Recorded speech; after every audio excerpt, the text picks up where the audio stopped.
பரிசுத்த வேதாகமம் புதிய ஏற்பாடு 2 தீமோத்தேயு 1ஆம் அதிகாரம். முன்னுரை.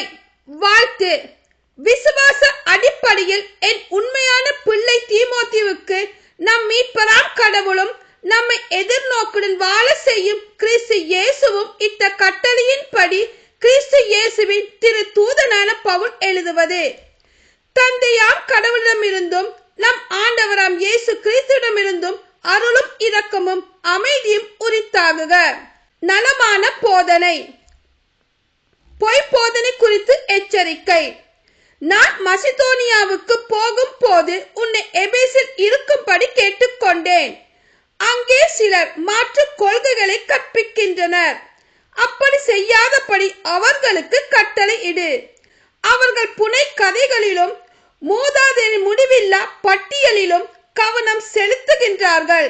இவை விசுவாசத்தை அடிப்படையாக கொண்ட கடவுளின் திட்டத்துக்கு பயன்படாமல் ஊக ஆய்வுக்கே இடம் தருகின்றன. தூய்மையான உள்ளம், நல்ல மனசான்று, வெளிவேடமற்ற விசுவாசம் ஆகியவற்றில் நின்று அன்பை தூண்டுவதே நான் கொடுத்த கட்டளையின் நோக்கம். சிலர் இந்த நோக்கத்தை கைவிட்டு வீண் பேச்சில் ஈடுபட்டுள்ளனர். அவர்கள் திருச்சட்ட போதகர்களாக இருக்க விரும்புகின்றனர். தாங்கள் என்ன கூறுகின்றார்கள் என்பதையும் எவற்றை வலியுறுத்துகின்றார்கள் என்பதையும் அறியாமல் இருக்கிறார்கள். திருச்சட்டம் நல்லது என்பதை அறிந்திருக்கிறோம், ஆனால் அதை முறைப்படி பயன்படுத்த வேண்டும்.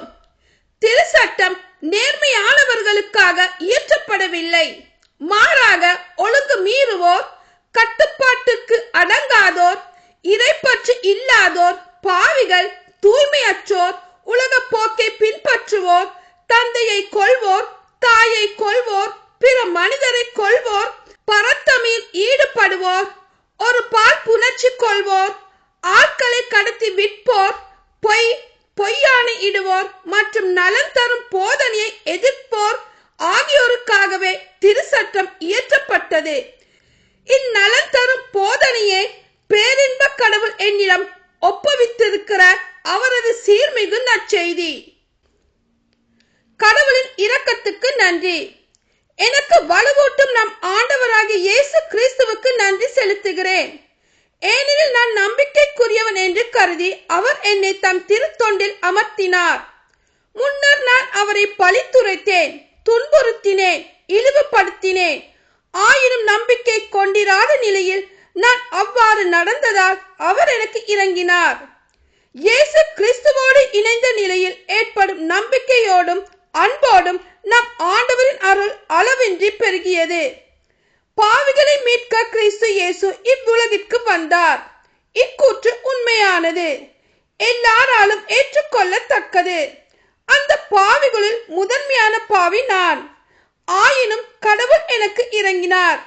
நிலை வாழ்வை அடைய இயேசு கிறிஸ்துவிடமிருந்து நம்பிக்கை கொள்ள இருப்போருக்கு நான் முன்மாதிரியாய் விளங்க வேண்டும் என்பதற்காக முதலில் என்னிடம் தம் பன்முறை என் உளம் குளிர பண்ணினார். விலகிடப்பட்டிருக்கும் என்னை குறித்து அவர் வெட்கமடையவில்லை. அவர் ரோமைக்கு வந்த போது ஆர்வமாக என்னை தேடி கண்டுபிடித்தார். இறுதி நாளில் ஆண்டவரிடம் இரக்கத்தை கண்டு கொள்ள அவருக்கு ஆண்டவர் அருள்வாராக. எபேசில் அவர் எவ்வாறு தொண்டாற்றினார் என்பதை நீ நன்கு அறிவாய். ஆமென்.